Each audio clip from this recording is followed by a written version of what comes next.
Assalamualaikum warahmatullahi wabarakatuh. Perkenalkan, saya Yoriza Afriola, asisten apoteker terampil Rumah Sakit Tingkat 2 Dr. Akagani, Kesdam 2, Sriwijaya. Saya merupakan peserta Latsar CPNS Kementerian Pertahanan, Rindam 2 Sriwijaya, golongan 2, gelombang 1, kelompok 1 tahun 2026.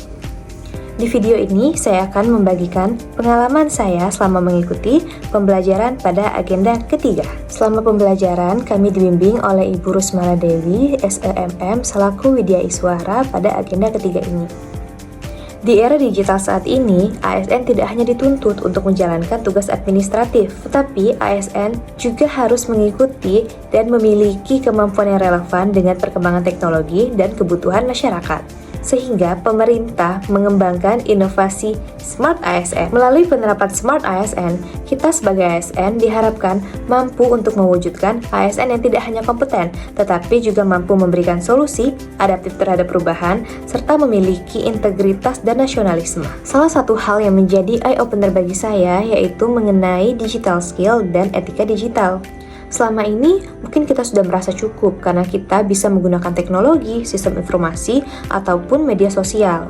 Namun, sebagai ASN, kita menyadari bahwa menggunakan teknologi tersebut harus juga disertai dengan tanggung jawab. Dalam penerapan Smart Digital, terdapat 4 pilar yang harus kita pahami. Digital Skill, Digital Safety, Digital Ethics, Digital Culture. Digital Skill. Sebagai ASN, kita dituntut untuk mampu mengikuti perkembangan teknologi yang terus berubah.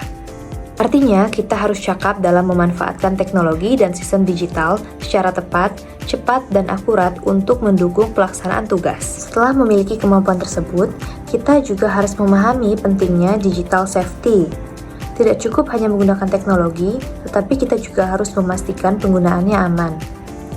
Kita harus menjaga kerahasiaan data pribadi maupun instansi agar tidak disalahgunakan oleh pihak-pihak yang tidak bertanggung jawab. Yang ketiga yaitu digital ethic atau etika digital.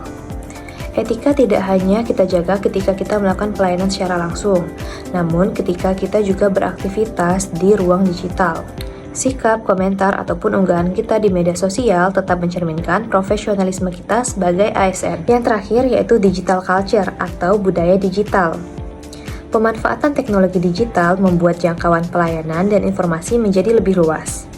Oleh karena itu, dalam menyampaikan informasi di ruang digital, kita harus lebih bijak dan selektif agar tidak menimbulkan kesalahpahaman dan menyinggung suatu suku, ras, agama, maupun golongan tertentu. Sebagai ASN profesional, kita harus mampu memilah mana informasi yang layak dibagikan dan mana yang harus dijaga, terutama yang berkaitan dengan kepentingan instansi dan masyarakat. Dalam penerapannya di lingkungan kerja saya, Smart ASN sudah berjalan dengan cukup baik. Hal ini terlihat dari sistem informasi dalam pengelolaan resep, sehingga pelayanan menjadi lebih cepat, tepat, dan terdokumentasi secara akurat. Aspek digital safety juga telah diterapkan dengan menjaga kerahasiaan data pasien dan internal rumah sakit.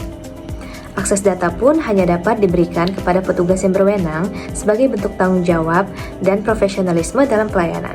Dari sisi etika dan budaya, petugas pun telah berupaya untuk menjaga komunikasi yang sopan dan profesional, baik dalam pelayanan langsung maupun di ruang digital. Dalam penerapan Smart ASN, diharapkan setiap ASN mampu meningkatkan kompetensi, menjaga integritas, bijak dalam memanfaatkan teknologi, sehingga dapat memberikan pelayanan terbaik bagi masyarakat. Sekian yang dapat saya bagikan selama mengikuti pembelajaran agenda 3 ini. Semoga bermanfaat. Wassalamualaikum warahmatullahi wabarakatuh. Sampai jumpa.